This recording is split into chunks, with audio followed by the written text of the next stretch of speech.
When we talk about climate action in companies, we often hear about ambition, targets, and commitments. But what actually happens after those targets are set is oftentimes unclear. How do you turn a 90% Scope 3 challenge into data that you can trust and action that you can actually prove? This is exactly what we will be exploring today. And with that, a very warm welcome, everybody, and welcome to ChoiceEvent number 19. I'm Josefa Niebelschütz, the Growth Marketing Lead at ClimateChoice, and I'm really thrilled to have all of you here today during this autumn vacation time webinar, whether it's your first time joining or whether you're a recurrent participant. And for everybody who's joining for the first time, where this ChoiceEvent webinar series is all about turning climate ambition into action. And for this, every 2 weeks, we bring together pioneers from across industries to share real-world stories, practical strategies, and lessons learned on advancing Scope 3 decarbonization with less theory, but more tangible insights. And today we are tackling one of the most pressing questions for every company reporting under CSRD or SBTI, or for all those companies simply wanting to contribute to a more sustainable business world. And that question is, how can we achieve more accurate, auditable Scope 3 accounting that truly reflects what's happening in the supply chain? Now, looking back, many companies have relied on spend-based averages to estimate their supplier emissions. But as you all probably know, those generic numbers don't really hold up when you want to go for targeted decarbonization opportunity spotting, decision-making, or tracking of improvement. And this is why across industries, what we see, at least with a lot of our customers and business partners, the focus is really shifting towards supplier-specific emission intensities and even product carbon footprints, enabling for a more credible reporting, but also more meaningful climate action. And fostering this ambition of moving towards more meaningful climate action is exactly what we are dedicated to do at ClimateChoice. We want to be the digital companion for all procurement and sustainability teams out there to really move from estimations to evidence by replacing averages with supplier-specific and independently reviewed information that can both be trusted for audits, but also strategic decision-making. Because as we will see, Scope 3 isn't just about compliance, it's all about ownership, collaboration, and using climate data as a driver for smarter business. And today's session, today's webinar, highlights really a true first, and that is TeamViewer, the global technology company known for enabling remote connectivity and digital collaboration through secure and scalable software solutions. Moving maybe to the next slide, Izzy. When TeamViewer's ESG team began quantifying their climate impact, one question kept coming up. How can technology not only emit less, but actually actively help others reduce emissions? And this question sparked then a journey from ambition over transparency to impact. And the results I find really speaks to itself. Together with 5 Glaciers Consulting and ClimateChoice, TeamViewer developed a TÜV-verified and ISO-compliant methodology for supplier-specific Scope 3 accounting, which sets a truly new benchmark for data transparency, regulatory readiness, and actionable decarbonization. And what I love most about this case study is actually that it's also a story of partnership, where you can really see how the different sustainability, procurement, and data experts came together to work side by side to make climate targets both auditable and achievable. And to bring the story to life, as you see on this slide, I will of course not be alone today, but I will be joined by 3 people who made this transformation possible, and they will be reporting actually from perfectly complementary perspectives. First of all, we will be welcoming today Alexander Gührer. He's the Vice President for Procurement and ESG at TeamViewer, and a leader who's known for showing that technology can be both efficient but also enabling for driving climate impact across industries. And then we also have Dr. Merlin Köhngies, the co-founder and managing partner at 5 Glaciers Consulting, who brings a, I find, rare blend of scientific depth and strategic clarity, also from reading in his profile, which helps companies move from complex data to verifiable action. And later, we will then also be joined by Isabel Winter, my dear colleague, and the Scope 3 Action Lead at ClimateChoice, who will connect today's case study to the broader learnings from the Scope 3 Action Group, where over 50 companies have already developed their own supplier-specific roadmap. And with that, a very warm welcome to all of you. It's so nice to have you here with us today. How are you doing? Doing good, thank you. Very nice introduction. I think you've already touched upon most of the topics we want to talk about today. So I think it gave a very good overview. Okay, so I listened in carefully when we had our prep talks. That's good. Well done, Josefa. Thanks for having us. Thank you. And yeah, Alexander, maybe also to kick it off with you and to give everybody a chance here to find out more about you before we really deep dive then also into the case study for TeamViewer. I mean, you and your position are leading both the procurement but ESG, which is actually like a combination that a couple of years ago at least wasn't so common yet. Can you maybe give us a little bit of an introduction to yourself when it comes to how did you find your way to this interdisciplinary field? And maybe you can also jump back in time and take us back to the moment when you first realized that procurement could actually become a true lever for Scope 3 action. Yeah, sure. So probably the easiest answer is it all came by accident, but that's not the full truth. So my professional background has been in procurement. After studies, started my professional career in procurement, then left it a little bit for strategy and operations consulting. And when I joined back to TeamViewer, procurement was at the bottom of what I've been doing. Latest, when we've IPO'd the company, all those topics, and that's the accident basically, accidentally came together.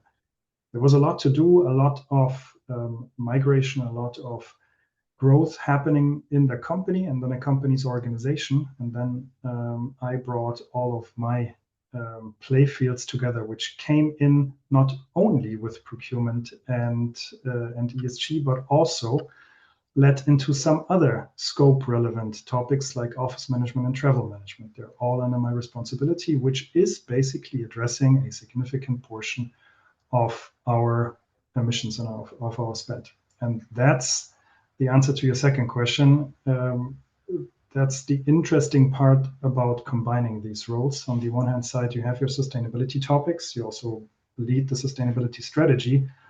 On the other side, you're also responsible for not only providing the strategy and the goals, but also delivering on them, which then comes back into procurement and the other topics. And that's the beauty about it.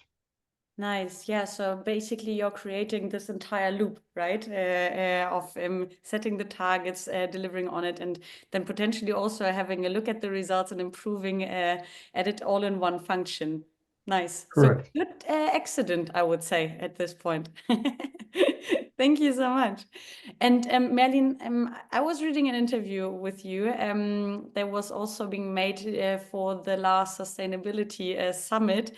And there you mentioned at one point that good sustainability strategies aren't built on wishful thinking, but on reliable data and the courage to transform. And with that, I would actually like to ask you what sparked your decision to bring in your scientific mindset into the business world, and what keeps you so passionate about translating data into change? Well, that's a good question. So I have a scientific background in both sustainability. So I actually studied environmental sciences and applied mathematics. I've done a PhD in applied maths. And so I think it's clear that I'm a numbers guy. So I always want to base the decisions on numbers. And as you can read on my virtual background, we at 5 Glaciers Consulting aim to make sustainability measurable, manageable, and meaningful. And I think the measurable part is really the basis of everything. So if you don't have measurable data, if you can't really base your strategy on profound data, then I think you are very large into the direction of greenwashing, which we don't want to be, right? So this is why I think it's very important to base all your sustainability decisions on reliable data. Yeah, thank you. And I mean, we will definitely go into the data piece a lot today. So it's beautiful to have you here. And yeah, thanks also for all the good preparation that we had together with Alexander for this webinar. I'm very much looking forward to then also sharing all your insights with the audience that we have here today. But then before we kick it off with TeamViewer, I would actually also like to hand it over to Isabel to say hello, because Izzy is actually the lead for our Scope 3 action group. And with that, she has been guiding already dozens of companies from, understanding what is climate maturity up to setting their climate strategy or their decarbonization roadmap. And you have also been joined by TeamViewer, Izzy, in your work. So you've been guiding TeamViewer also on this journey. How do you feel today? What are you most looking forward to when it comes to today's webinar? Yeah, hi, and welcome also from my side. Thanks for the intro. Yeah, really nice to have TeamViewer here with us again, and pretty much like closing the circle, looking at what happened since then, and also, yeah, having 5 Glaciers as one of our main partners from the Scope 3 group. So yeah, really looking forward to the session. Nice, thank you. And yeah, for everybody who is here today, of course, we would also like to invite you to share your thoughts and your questions. So there is the possibility to post your questions into the chat. So there's like a small sign that you see at the bottom of your screen where it says questions and answers. So you should be able to just click on it and then also submit your questions. I will be asking them throughout the webinar, throughout the presentation of TeamViewer, or at the end of the session. And what we tend to do is all questions that we can't answer throughout the webinar, we will be collecting them and then also sending the answers to you individually after the webinar, in case this should be the case. And with that, Alexander and Merlin, I would actually like to hand over the word to you and give us the chance to find out more about TeamViewer's way of scaling supplier-specific emission intensity calculation. Thank you. I hope you can see the correct screen now. Yes, we Perfect. see the introduction to 5 Glaciers now. Yeah. I want to start with a brief introduction only for those of you who don't know 5 Glaciers Consulting. We are a sustainability consultancy based in Hamburg with the vision to guide companies towards a sustainable future where people want to live and work. And as I already mentioned, I have it in my virtual background as well. Our mission is to make sustainability measurable, manageable, and meaningful. And that's also what this webinar today is about. So how to make your Scope 3 data measurable, to get the most granular data from the information that is available, to build a manageable strategy based on that. Besides climate topics and strategy topics, we are also quite deep into reporting, ratings, and transformation support. And with quite a few of those topics, we are also working together with TeamViewer, which I'm very happy about. So with that, Alex, over to you. Maybe you can say a few words about TeamViewer. Yes, sure. And not because I want to sell our software into you, but I think mostly because it's important to understand what we are doing also for the case study that we're talking about later. TeamViewer is a German software provider. We provide remote connectivity and obviously high quality solutions for any kind of business size. Important to understand is that this falls back into 4 different product categories. The core of it is TeamViewer Remote, which is remote support. You can see the core case as the, for us, classic IT support case. There's an IT problem. You don't take your laptop and bring it to a shop, but you use our TeamViewer software for somebody remotely, helping you out with these problems. This at scale of enterprise level is called TeamViewer Tensor. It's our enterprise connectivity, which obviously has features that you wouldn't need in a small or medium business, but that are enterprise driven. If you take it a little bit more to the hardware side of things, think about lifecycle management of devices, then you're in the digital work employee experience, or DEX. That's our third pillar for our product families. And the fourth one is TeamViewer Frontline. Here it goes from classic devices as mobile devices or laptops into large machinery, but also into fancy AR glasses. We provide the software for those glasses to make frontline work flows and frontline work in itself more efficient and smarter. And that's it to the product family. The company, I will give you a brief introduction on a little bit of the history when we go to the case study, because there it's also important to understand how from that software we have been evolving in our sustainability story. Perfect. Thank you.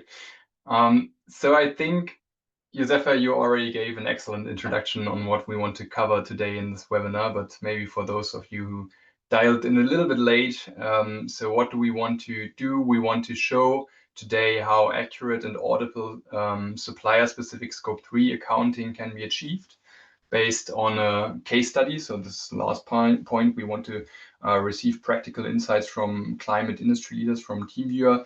And we want, with this case study, also demonstrate how supplier-specific emission intensities outperform generic database factors. So why you should think about switching and shifting to supplier-specific emission intensities. I think we are all aware of the scene in which we are currently operating. So I've put it here as the carbon challenge has moved downstream. So Scope 3 emissions generally account for 70 until 99% of a company's carbon footprint. There are some exceptions, but I think if you're in this webinar, you are, let's say, a typical company and you're in this realm. That's also why regulations, customer demand, and investor pressure rise, and they require really auditable and verifiable Scope 3 data. However, and that's a CDP analysis, still only 37% of companies disclose emissions across all three scopes.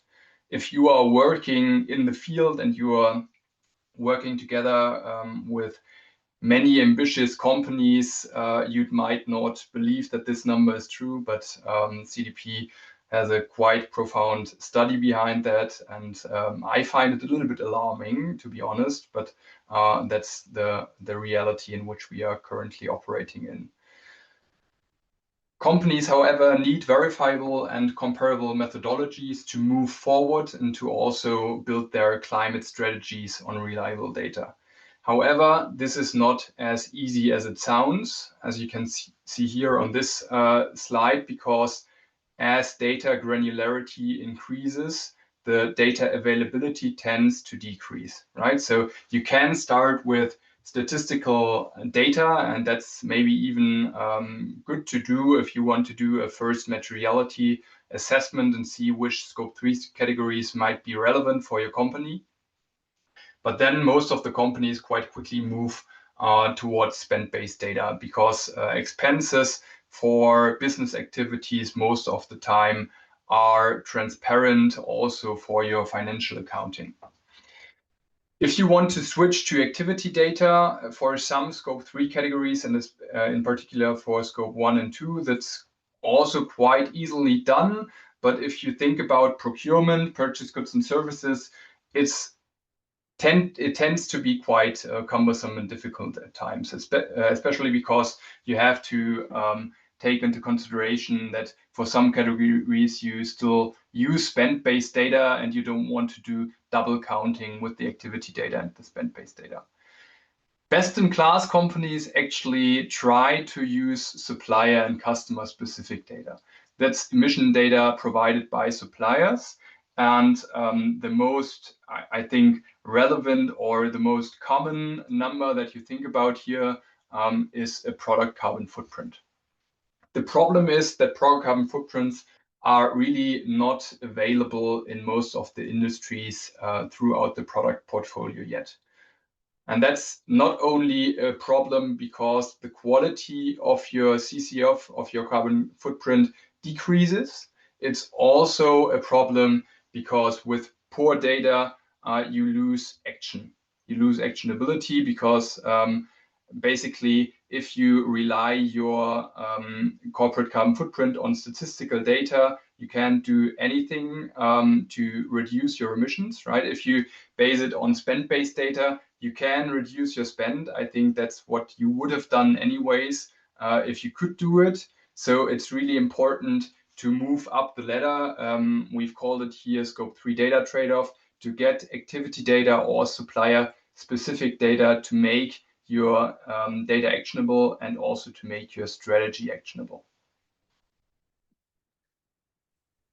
Merlin, and before we actually move on, there was a question. So, I mean, you've been saying, right, that this is all a model along which companies move along, so depending on their maturity. But could you maybe unpack what this trade-off means in real terms? So from your perspective and from your, so to say, overall vision of industry trends and company trends, where do you currently see most companies fall on this curve? Most companies actually currently are on the bottom right. So they tend to have their corporate carbon footprint, especially in purchased goods and services, based on spend-based data, which is in particular because the data availability is quite high, as I already mentioned, right? But we can directly see here on the y-axis that the management potential based on spend-based data is very limited. So that's where the industry currently stands, but that's also where the problem lies. And that's also, I guess, why we have this webinar today, to think about solutions to this problem. Yeah, and I know that you will be touching upon solutions later, but also maybe just as a quick lookout, when also, I mean, Easy reports back from her experiences with the Scope 3 Action Group, for example, there's many sustainability and procurement leaders looking at such a curve and asking, okay, but then how accurate is accurate enough, basically? So how can companies actually navigate this trade-off between, the management opportunities, but also practicability without getting stuck in this like perfect data trap? Yeah, I've already used the word materiality assessment, and I think that's the important part here. So it doesn't really make sense to use PCFs for categories where only, I don't know, 1% of your emissions lie, right? So try to prioritize first, try to see where the largest reduction potential lies in your corporate carbon footprint, and then for these categories, try to improve the data quality. However, I mean, we are all living in the same world, I'd say, and there are shortcomings. PCF data is not always available. So it's important for those categories to think about alternatives then. All right, thank you. Perfect. And I think that's even a good point to start looking at the case study, because Alex, that's exactly where you've been standing 1 or 2 years ago, right? Yes, it is. Probably now giving a little bit more of a historic background also to TeamViewer. And touching on that tagline first, it says we have a substantial history in climate and sustainability. Yes, that's what others say. If I look at it from a daily basis, I would say we're still at the beginning, because that often is the case if you're standing in front of a mountain. It's quite high to climb. So yes, we might be well ahead, but there's still a lot to do. TeamViewer generally has been founded 20 years ago in the south of Germany, in Göppingen. And from that point in time, being a software engineering company, created already in a very intrinsic mode a pretty sustainable culture. Very young employee base, very inspired people, plus a product that, with remote connectivity, and I'll explain that in a second, brings a sustainability and especially an environmental angle to it. People from all kinds of cultures brought the other ESG parts into it, but the real push for structured sustainability work, basically kickoff of a corporate sustainability function, that honestly just came with the IPO 2019, so 6 years ago. we have been sitting down and said there was basically a first rating request coming in. And we said, okay, we can answer everything with yes, because it's there, it's there, it's there, it's there. But explain what you're doing internally to an external without having any kind of structured material to it. That was the initial point of us really going into corporate sustainability management. We have created a program out of it, which is called CARE. It touches on our 4 key pillars for sustainability, and in the middle of it is our product. With that product having the goal, basically, to avoid unnecessary travel, to create efficiency, we also had the immediate angle on avoiding emissions. And it took us 3 years to not only say, well, it avoids emissions, but also to start calculating how much emissions it avoids. Just to give you a 1 or 2 examples of it. If you have our core case, IT support, something is broken on your laptop, software is not working, or you're not getting where you want to go. You're not taking that laptop to the shop, but you open up TeamViewer, you get a remote supporter that is remoting into your machine, and he's helping or she's helping you out. This obviously avoids whatever kind of travel. Could be you walking, but could also be a car, or if you scale that into enterprise solutions, where we are not talking about a laptop device, but you're talking about a production machine that is 500 meters long and is located somewhere in rural Southeast Asia. This is air travel, because then the engineers first up try to remote into the machine and fix problems, at least software problems, remotely without flying.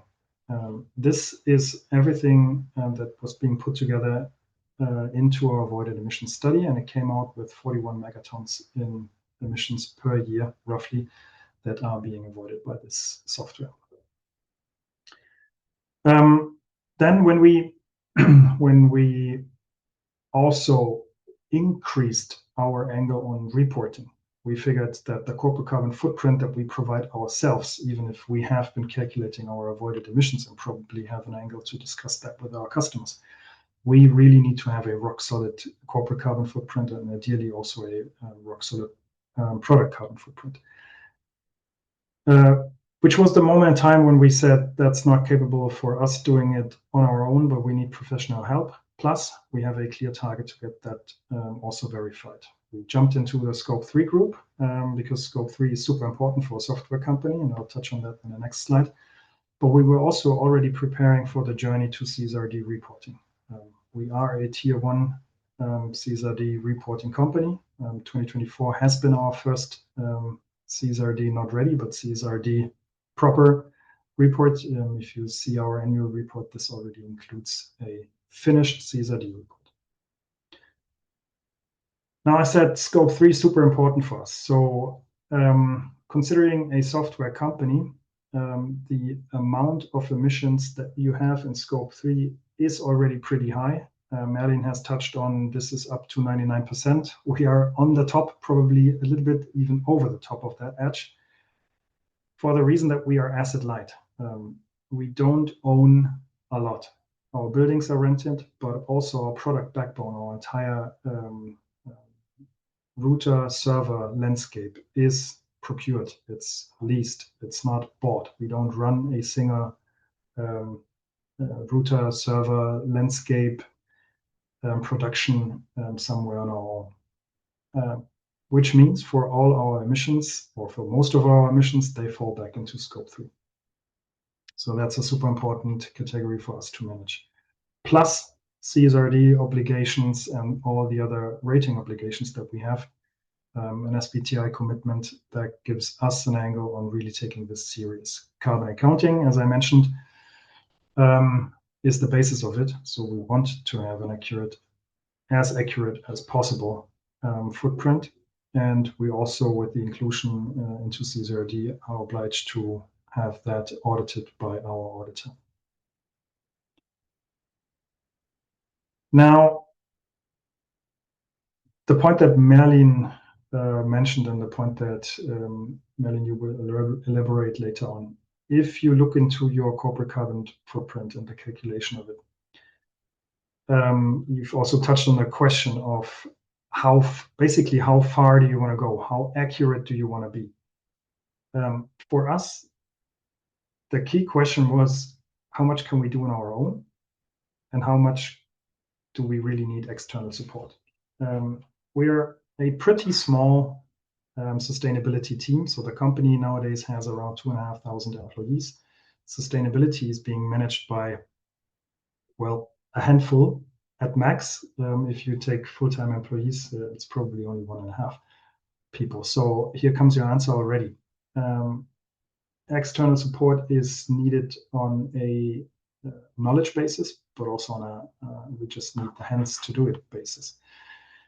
And with us being a software provider, we also figured when we look into scope 3, there's limited availability of product carbon footprints. That would be the natural source of transparent and eligible and proper data, but we don't have it because there's not so many products that we're buying. It's more a service-related procurement field. And again, still, we didn't want to say we just put it all on spend-based. Take some magic coefficients and then create a scope 3 rough cut emission footprint. We said we want to go a step further, also because we want to hold true to our public commitments into reporting, but also into SBTi. And now, Merlin, it's probably best for you to explain how we jointly did that, because it might not be a surprise. The company that we've been asking to help us with that is 5 Glaciers Consulting.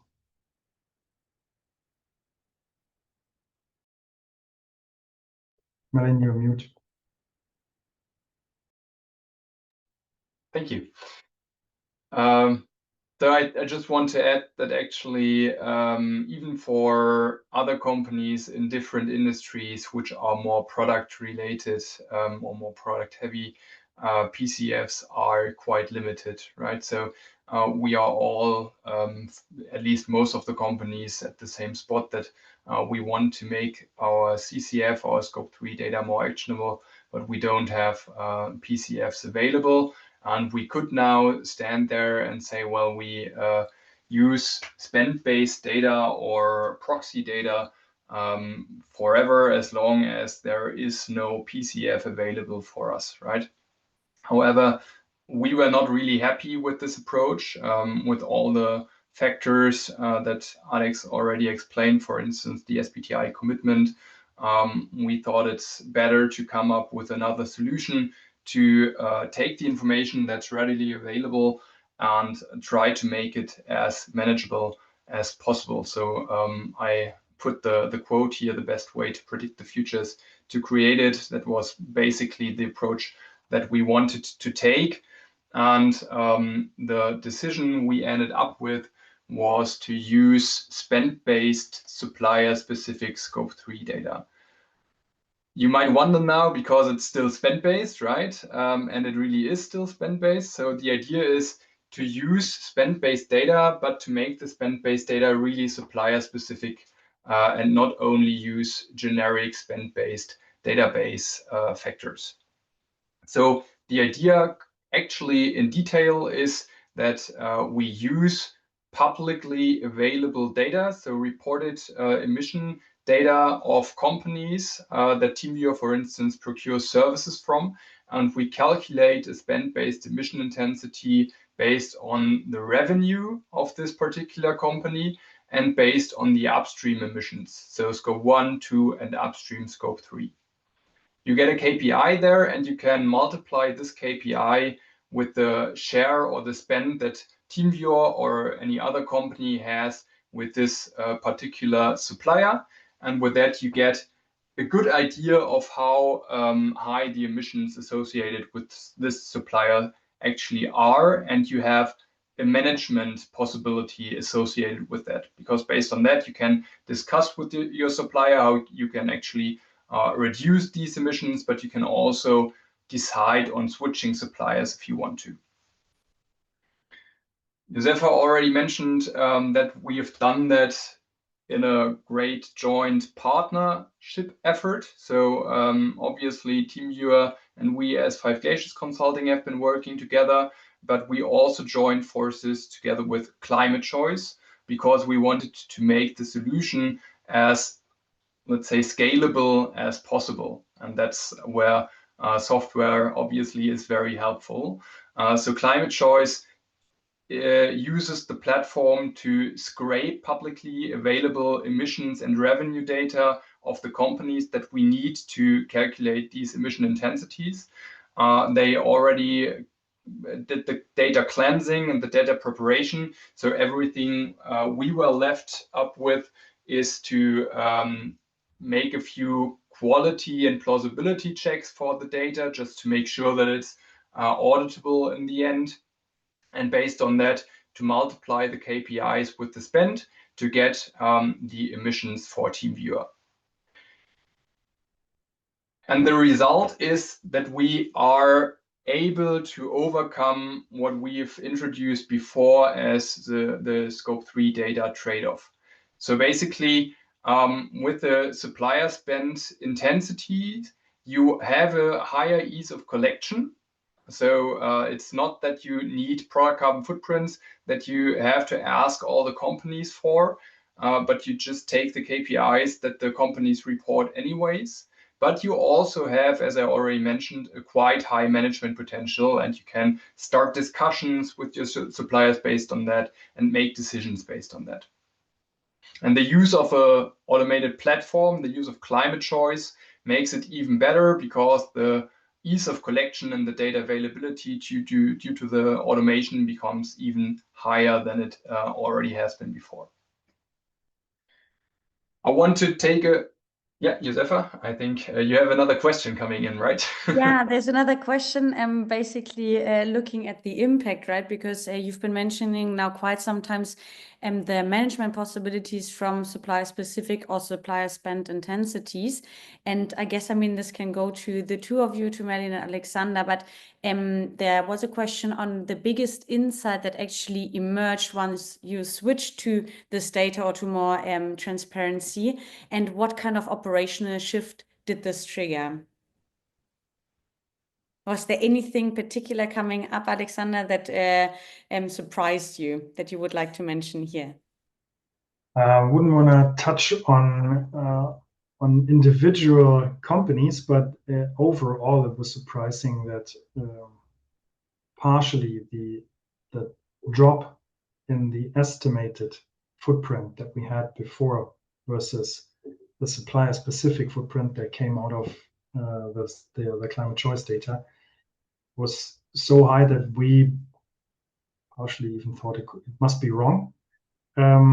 It's obviously not always only going downwards. There were some supplier sets that even went up, but overall the accuracy that we achieved and the drop in emissions that we've calculated, that was the most significant outcome. So you can also see it on this slide actually, right? So this is just to illustrate the impact that we've seen across the global cloud and IT providers for TeamViewer.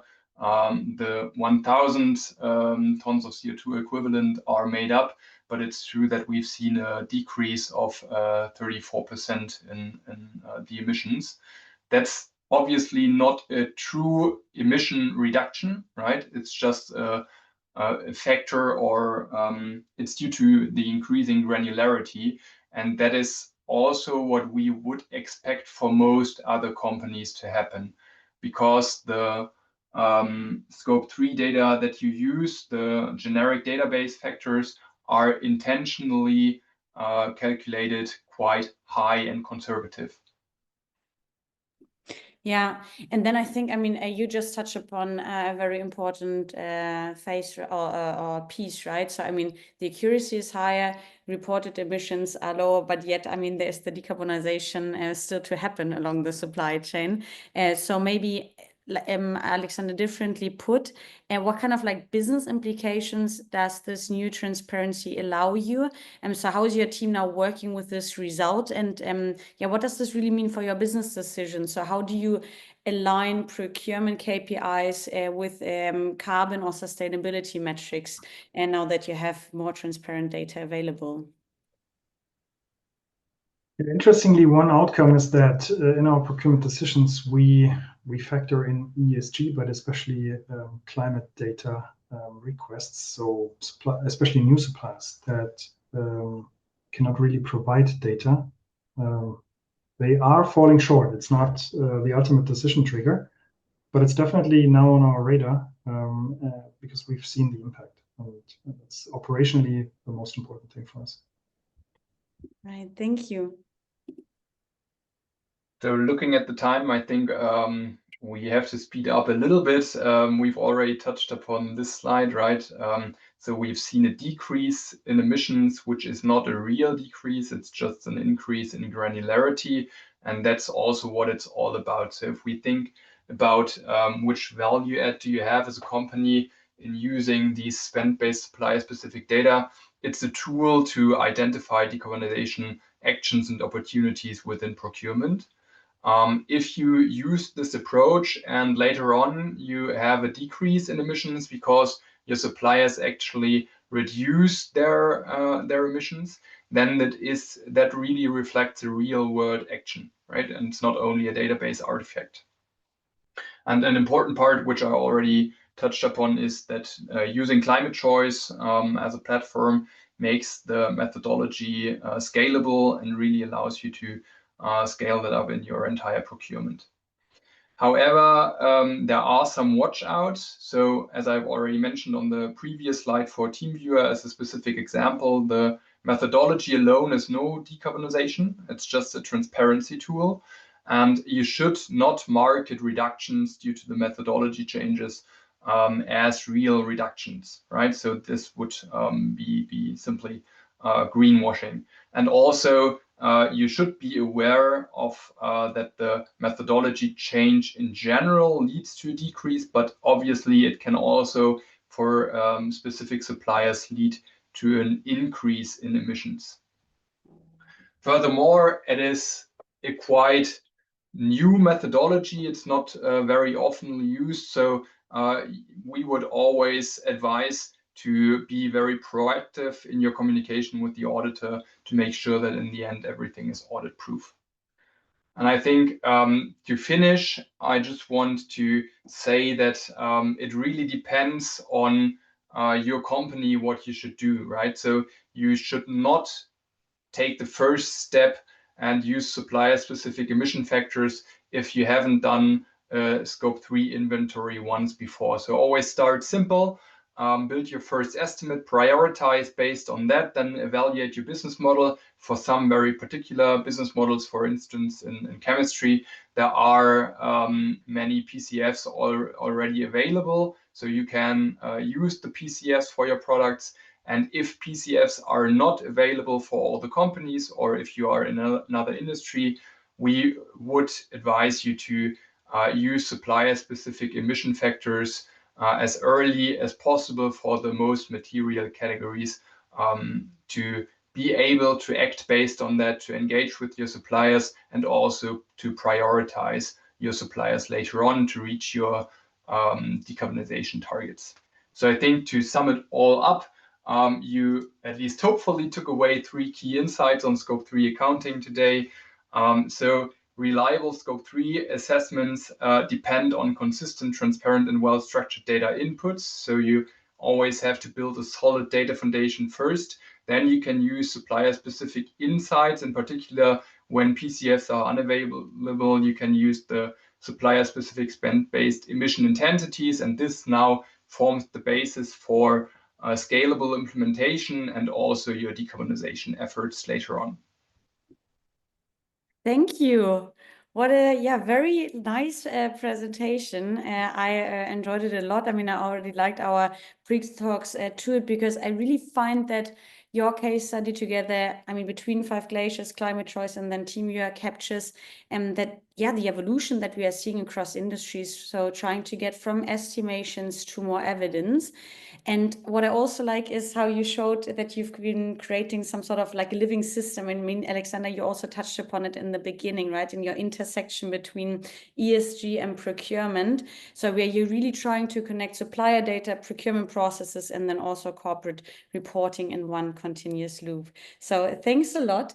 And before handing it over to Isabel, there was one question that we can maybe quickly answer here, because it goes straight into this piece of accuracy of spend-based data with regards to 2 points. So I'm bundling now up 2 questions. So the accuracy of spend-based data with regards to inflation, and then also with regards to suppliers where we see a very diverse product portfolio. So where you might be either purchasing on the products with the either high PCF or with the lower one. So maybe Merlin, also from your perspective, what are the watch outs to this, and how does the spend-based approach then also account for it?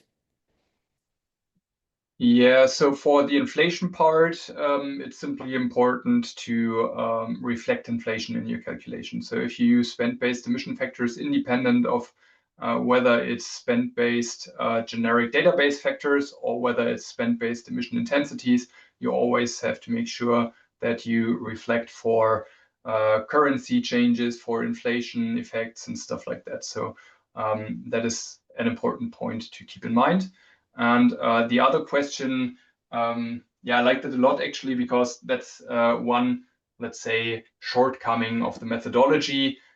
If you, for instance, have a supplier who has a very broad product portfolio and you can find, let's say, granular data, some companies report data based on business units, also CCF data, then you should be cautious with this methodology. So it works well for companies who have a homogeneous product portfolio, or at least somewhat homogeneous product portfolio. If it's very diverse, I think you should, for these suppliers, stick to other methods and try to get PCFs there as early as possible.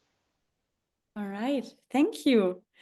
And yeah, I would think with this, we then also see how you don't get trapped into this like perfect data paradox, but try to still make it actionable to drive better decisions. And Izzy, I think this is a perfect transition also over to you, because as you mentioned in the beginning, not only TeamViewer, but a lot of other companies have been having the pleasure to be accompanied by you on their first steps in Scope 3. And so maybe you can give us a little bit of an insight on how other companies can get or kickstart their Scope 3 journey in order to get where TeamViewer is today. Yeah, thank you, Josefa, and also thank you, Alex and Merlin, for sharing how you actually use supplier-specific data in practice. Yeah, as you just mentioned, I want to focus a bit more on like stepping a bit back and having a look how you can really turn like Scope 3 data into real transformation. And with this, I also wanted to start with a graphic that's actually quite similar to what Merlin also showed earlier. So I'm just touching briefly on it, giving the overview again, how everyone usually starts with like a spend-based or activity-based approach, as this is usually the most available data and the easiest way to start. But if you really want to get into action and really focus like business decisions, based on facts and not just assumptions, it is really necessary to move towards supplier-specific data. May it be PCF data in the best case, or may it also be supplier-specific emission intensities as a bridge to gap pretty much this period until we have like a full-on PCF data coverage. And why is that also important? Because it is not just better data as per se, and it is also not supposed to be just an upgrade to your reporting, but furthermore, it is really the foundation for a better decision. So it will help you to really find out what are like hidden hotspots perhaps in your supply chain? What risks do also lie in your supply chain?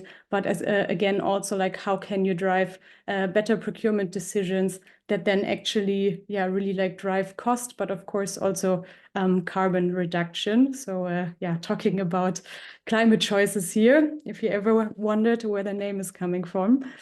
But yeah, emission data alone can also be like, yeah, not enough in the first place, because it really gives you a good idea, having a look in the past, like where is a supplier standing. But we call it like a lagging KPI because it, yeah, it lies in the back. But if you really want to move towards transformation, it is also important to include a leading KPIs. And here we talk about, for example, do your suppliers also have climate targets?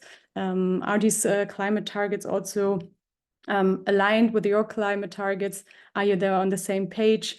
But perhaps also what other actions are your suppliers already taking?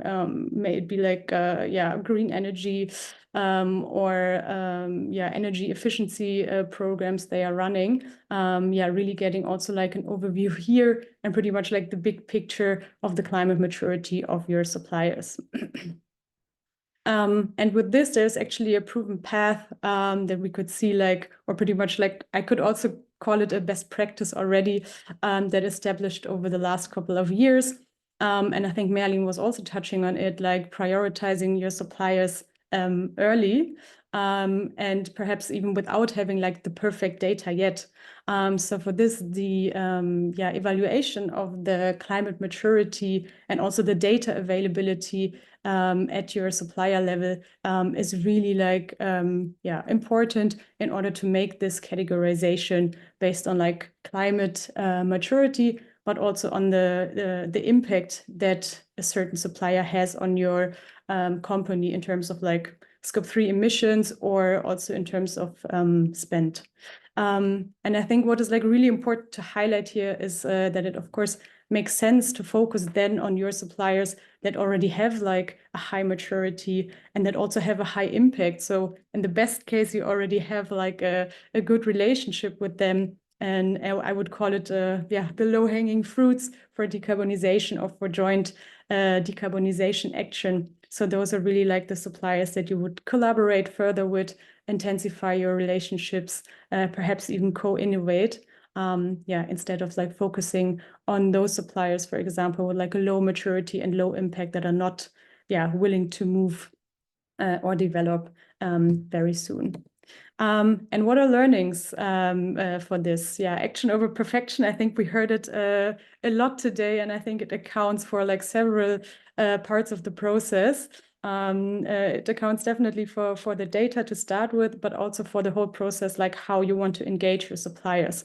So keeping it simple in the first place for your suppliers is key, because we all know this problem of suppliers getting overwhelmed with a lot of like surveys and questionnaires.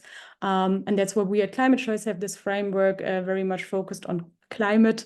So in the first step, really doing like a couple of qualifying questions. If there is a corporate carbon footprint calculation available, if there are already climate targets that have been set, but also if a company is able to yeah, provide PCF data to some extent, but also which other decarbonization measures are already taken.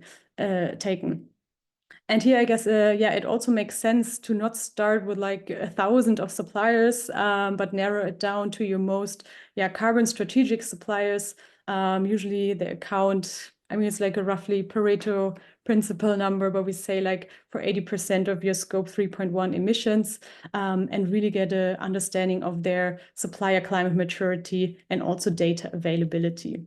And then the second learning is, if the climate maturity is actually high, it really makes sense to go deeper into the assessment and really understand like how can they contribute to your Scope 3 targets, and really like getting into the data. And with this, yeah, I think Alex or Merlin, I don't know, one of you shared it earlier, that we have like different approaches at ClimateChoice. So you either start with like the maturity analysis, but of course you can also use the public data screening and see, okay, what is already available publicly.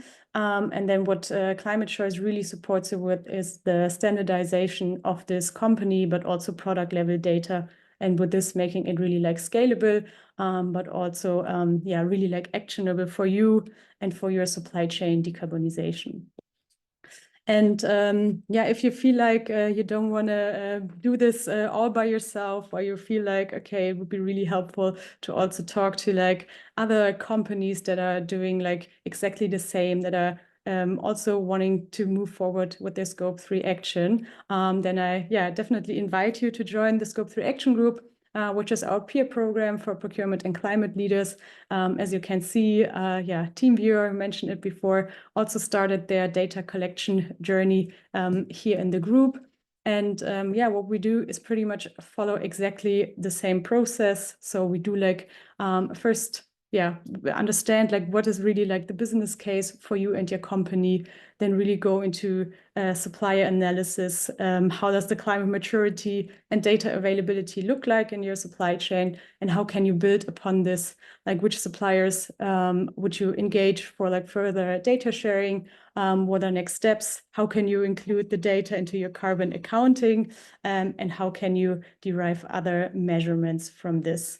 And as part of the group, you also see it. We're working with partners, 5 Glaciers. If you want to dive deeper into this topic of using supplier-specific emission intensities for your Scope 3 accounting, they are really doing like a deep dive masterclass here. And then on the other side, for example, with BDO, we have a masterclass focusing also on the auditor's view.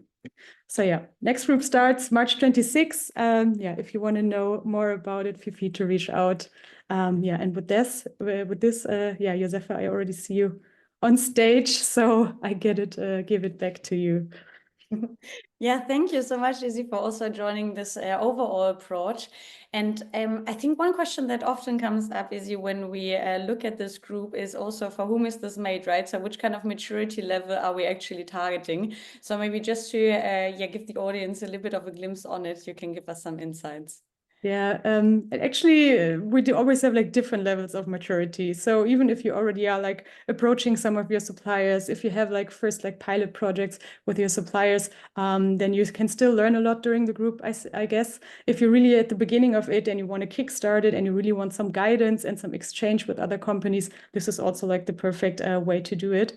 We are always very open. It's a group initiative, but it always has a lot of room for like individual consultation as well. So I invite everyone willing to take Scope 3 action.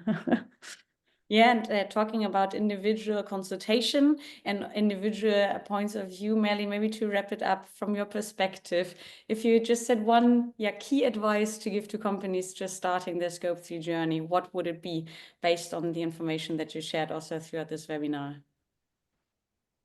Prioritize early, I think.